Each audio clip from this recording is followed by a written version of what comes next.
വേദിയിൽ വെച്ച് പ്രിയ നടൻ അന്തരിച്ചു. 45-ാം വയസ്സിലാണ് നടൻ സുശീൽ കൗശിക് അന്തരിച്ചത്. ഡൽഹിയിലെ ഒരു വേദിയിൽ രാമലീല അവതരിപ്പിക്കുകയായിരുന്നു സുശീൽ കൗശിക്കും സംഘവും. ശ്രീരാമനായാണ് സുശീൽ വേഷമിട്ടത്.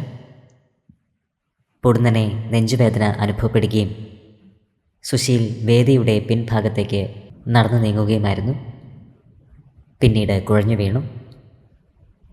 ഉടൻ തന്നെ ആനന്ദ് വിഹാറിലെ ആശുപത്രിയിൽ എത്തിച്ചുവെങ്കിലും ജീവൻ രക്ഷിക്കുവാനായില്ല. ഹൃദയാഘാതമാണ് മരണകാരണം.